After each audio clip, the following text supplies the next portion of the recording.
How many times have you been watching a movie where someone says, well, we better get a team up here? A team? No, we should get a whole company, and 6 guys show up. Another fair discussion, frankly, and one that's needed. I wish Hollywood would get on board and understand that no, a company is not larger than a brigade. Someone needs to learn this, and someone needs to be taught that, and so why not? Let's have that discussion today. I'm Dr. Christopher Larsen, a veteran of the U.S. Army Infantry, founder of One Shepherd Leadership Institute, and author of Small Unit Tactical Doctrine. So then let's talk about it. Let's talk about what the military units are. We're going to start with a fire team, and that's a really interesting place to begin because not every military breaks into fire teams. Some of them, in fact, quite a few. The smallest element is the squad. But nonetheless, the United States military, as well as several others, recognize that a squad can break apart as well into fire teams. Now, little caution here, because at least doctrinally speaking, a fire team never operates independent of the squad. That means it doesn't go far, far away where the squad leader can't keep some kind of control. And even as I say that, I realize, well, there's exceptions to that. One very common exception in the United States Army and Marine Corps would be reconnaissance. But let's say that as a general rule of thumb, that is true. When the bullets start flying and we are in decisive action, the fire team doesn't run away from the squad. The squad leader controls all of it. And that control is going to be an important thing. So, how big is this fire team? Typically, very typically, a fire team is 3 to 5. 3 to 5 troops, warriors, soldiers, Marines, whatever it is. 3 to 5. By the way, some militaries do recognize this, but they'll recognize it as a crew rather than a fire team, such as a vehicle crew. But nonetheless, we use different words in different militaries, but I'm going to go through the standard U.S. terms. So 3 to 5 warriors in a fire team, and a squad will have 2 to 3 fire teams. So typically a squad is anywhere from as little as 7 all the way up to as many as, say, 15. Somewhere around 10 is the norm. Some are smaller, some are larger, somewhere around 10. A platoon typically involves 3 of these squads. So you could see about the smallest platoon you typically see at full strength is 30, and the largest is around 45. That's a platoon, right? A company will typically have 3 plus, each one of these has a command team, by the way, and so it'll have 3 of these plus some kind of command section. That would put a company somewhere as little as 90 at full strength, all the way up to about 150 at full strength. And I just used a term that I didn't define here. I said a section. A section is an anomaly. It actually has a definition, and it means a platoon that is not at full strength is a section. So it's in between these two. That's the U.S. meaning of the word section. I believe the Commonwealth militaries, that is the British standard, calls the squad section. So a section commander is a squad leader. Same thing. But within our element, we say, within our doctrine, we do say section. So it's this anomaly that we just throw around a lot. Nonetheless, a command element, a command team, a command section heads up every one of these units, even if at the fire team it's just one guy. It's the fire team leader. Okay, he's got several warriors in his team and he's the leader, so there you go. There's the command element. Anyway, we're looking at the whole entire thing at full strength, and just depending on what kind of unit you're in. And you say, what kind of unit? What do you mean? Well, are you infantry? Are you a tanker and an armor unit? Are you a combat engineer? Are you special forces? What are you? What's your unit and what's it comprised of? And so, okay. So a company is somewhere around 90 to 150. That's a good, comfortable range. Most of them being somewhere around 120 to 140 is the more common. A battalion then. A battalion can be as little as 500 in some militaries, and in ours as well, even at full strength, and it can be as much as 800. Here we get an interesting things going on. A regiment is typically made up of several battalions, 2 or more battalions, right? So we're going to have some pretty easy math here. A regiment could be as little as maybe 1,200 all the way up to maybe 2,200, and that would be a regiment.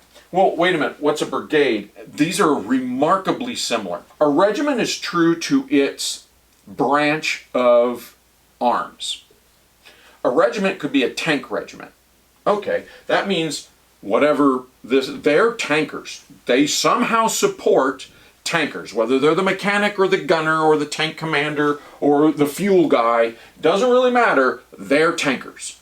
Or they're infantry.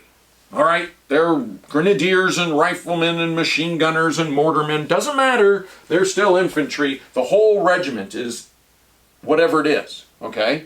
Fine. We've got a regiment, an artillery regiment. Everybody is somehow associated with artillery systems in the regiment. A brigade is a plussed up regiment. So let's say I have a full regiment of infantry, okay? I've got 3 battalions and a command company, command section, and I'm up at 2,200 infantry. But I need artillery attached to me, and medics, and maybe a small element of MPs to guide forces, and I can just keep doing this. I might need some combat engineers. And so they'd say, okay, let's take that regiment and let's plus it up. And so a brigade will be as little as about 3,000 up to about 5,000 soldiers in a brigade. It's just a plussed up regiment is what almost all brigades are built around. And then the next one is pretty simple to get to. Once you realize that, well, you realize that a division has at least 2 brigades and quite possibly 3. So as little as 10,000 up to 15,000. 15,000 would be a very large, but yeah. Most American divisions, for example, are about 12,000. I think most Russian divisions are around 10. Does it stop there? No, as a matter of fact, it doesn't. It keeps going. I'm not going to keep writing because I'm running out of whiteboard. But what you need to know is what comes next. If you build up several divisions, that becomes a corps. And you've heard that word before. You've heard it as the United States Marine Corps. That's right. You can see why it calls it a corps, because at some point in its history, that's as large as they ever imagined it being.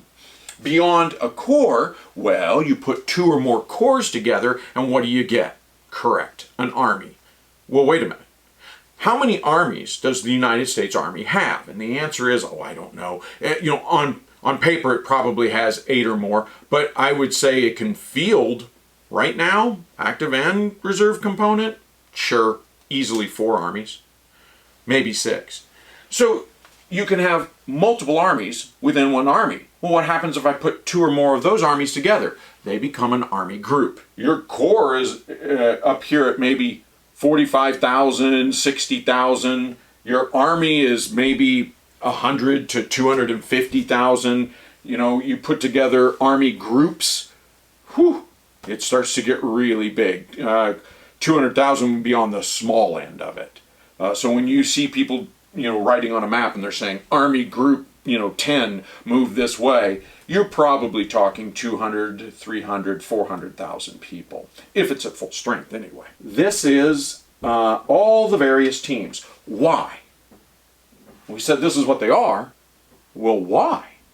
Well, there's several things going on here. One thing is just what size can intimately get to know each other and work together. And there are weapon systems and vehicle platforms and special types of warfare that dictate the variations in all of these sizes. Okay, that's one thing that's going on. And I don't want to diminish that because it's very important. Vehicle platforms and weapon systems and your particular mission do dictate the size of your unit, but what else is going on here is the human brain, human cognition. It's called cognitive load theory, right? cognitive load theory. There was some excellent research done in the 1950s. They came out with different models saying, hey, we think this is how the humans think and what they can do. And they realized by the 1970s they had gotten out of what's called a span of control, or sometimes called span of leadership, span of command. Pretty much the same thing. And it goes back to that cognitive load theory. And it says this, again, refined over many different decades of research that panned out. And the research essentially says this: 1 up, myself, 3 down. This equals 5. The cognitive load is about 5. What that means is, we all think, well, I can multitask. No, you can't. No, you can't. It's a great idea. It's a great concept. Humans don't do that. It's not how our brains work. When you juggle, you're paying attention. I don't care if you're juggling 5 or 2 or 1. You're paying attention to one thing at a time. Okay? One thing at a time. Now, you have other parts of your brain that are like working almost autonomously, that are doing something, getting rid of information, whatever it is. But the point is that you can meaningfully control 5. And people say, oh, then I can meaningfully control 5 subordinates. I can command 5. No, I believe it was Lee Iacocca. That would be 5 below you, yourself, and 1 up. That would be 7. And I think it was Lee Iacocca who, correct me if I'm wrong, but I believe was absolutely a genius. And he said 7 was about his maximum that he could ever do. So let's not ask a 20-year-old corporal to juggle 7, because it's not fair to put them to the same standard as 55-year-old geniuses who have had a lifetime of experience. So 5 is our max. But we believe that if we train and educate this corporal or this lieutenant or this, brigadier general, that 5 is reasonable. That is, they're accountable to themselves. Just think of this as in terms of security. They have to provide their own physical security and be aware of what's immediately around them while talking and giving orders and guidance and directing and mentoring these 3 leaders below them. Plus, they're always reporting up to somebody. I don't know, President of the United States. Somebody is their boss. That's the way the military is set up. They're always reporting up, and they're guiding, mentoring, and directing these 3 below them. And that's a really cool system. Now watch what happens. So if this is their subordinate, and that subordinate can go up 1, himself or herself, and down 3. Look at what's going on here. We're getting a pyramid level, right? We're doing the groups of 3. And this is somebody else's boss up here. All right, and that's just going to keep going. Each one of these can handle 3 down, themselves, and 1 up. This is why things are the numbers they are. If you have a fire team leader, let's say he's the fire team leader.